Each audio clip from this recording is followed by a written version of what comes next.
There you are. I've been waiting patiently for you. Yeah. Your name is on the list right here. Look. Right there. It says you were going to be here today. Man, I'm so grateful. I really am. I love it that we can get together and just share a thought. Just break open some conversation and grow. Not necessarily like Yoda-wise, but how about street-wise? Learning things about this everyday world and just sharing it. That's what it's all about. Just sharing it. No lecturing, just sharing it.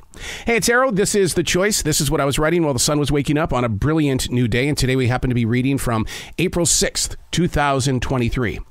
I do not believe that we are the lazy generation. Oh, you've seen so much written about the millennials and Generation Z and even my generation. We are the lazy generation. I do not believe that is true. There's too much good and too much bad going on. The feeling of constantly being pushed is what's happening to these generations.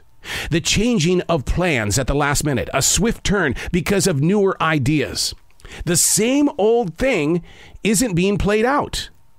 Taking an extra 15 minutes to sleep in this morning doesn't define me as having lazy habits. Research shows that living an unstructured life leads to burnout, not laziness. Unstructured life. Is that where you are? You know you've got to get stuff done. You know that this needs to be finished by such and such time. But what's it going to take for that to get accomplished? Procrastination, they're saying, is actually great for us because it allows us to rest, to plan things out. But it doesn't say you're being lazy. To get a lot out of the whole requires attention. Don't blame it on your career. Tracking your stress level is an eye-opener. Speak up. Get some exercise. And yes, even the professionals say, it's time to create a journal. Just what's it take me to write in my journal? Maybe 15, 20 minutes a day? Just to write 3 pages. It's something that I picked up studying The Artist Way from Julia Cameron. 15 minutes just to put some words onto a page to grow from, to learn from. You don't have to go on there as a wise person. Just go on there as you. Just release what's inside of you and put it in print so that you can read it.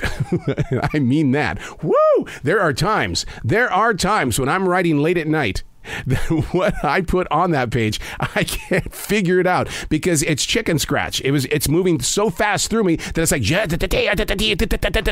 and I have to figure it out. I've got to sit there and go, well, I think this is what I was trying to say. We're exhausted. We're burned out. When you wake up 15 minutes late because you gave yourself that extra 15 minutes, do you really feel more energized, or are you like me and you're even more tired? And you feel guilty about it because you aren't getting that 15 minutes back. Walking away from burnout can burn you out. It's more work when you start taking note. You feel like you're being the big judge here, even though all you want to do is get some rest. We feel overworked. And we also guilt trip and shame ourselves for that. Somebody gives you an opportunity to make some money, and you're going to change your plans. Somebody gives you the opportunity to go do something fun, and what needed to get done is still sitting there when you come back home. And you go, well, I meant to.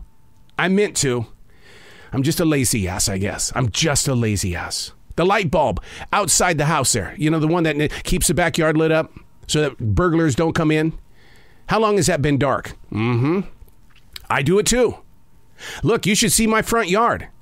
I'm so into preserving my land to give it that forested feel because we have 1,700 trees here that it's kind of invaded my front yard as well. And I don't look like everybody else. You know what they're probably saying about me? That lazy ass. What the hell's wrong with him? He's always doing something that he shouldn't be doing. Therefore, things that need to get done don't get done. My dog, Jazzy, the disaster artist, if she didn't physically come up to me and say, let's go for a walk, we wouldn't do it because there's always too much to do. We're not the lazy generation. We're burned out. So let's work on this. Let's work on figuring out how we can get out of the burnout. Is it about eliminating things in our lives? Is it about paying attention to where you are in your life? My Google Calendar is so full. I have another junket coming up next week, 2 days with these artists from this show. I have a total of 16 interviews. Yeah. How do you think I feel after those interviews? First of all, I have a great time. Don't get me wrong. I'm really having a blast. I love doing this. Been doing it for a very long period of time. I'm very conditioned for it. But after you've had 16 interviews in a row, how do you feel? That light bulb in the backyard is probably still going to be dark. Facing your burnout, what is leading you there? How does it affect the way that you speak? There are times that I'm on the edge, and the people that I think are close to me, very, very close to my heart, they don't like it. They don't like seeing that guy. And I go, I thought we were friends. I thought I could be me anytime I need to be me. No. That is not true. So therefore, your burnout is affecting other people who are also burned out. Being aware, documenting it, exercising. Jazzy and I, we take a transition walk every single day. A transition walk is listening to only the wind that's flowing through your city, through your block, your neighborhood. Becoming one with yourself. Release the burnout. I'm Arrow, and that's what I was writing while the sun was waking up on a brilliant new day.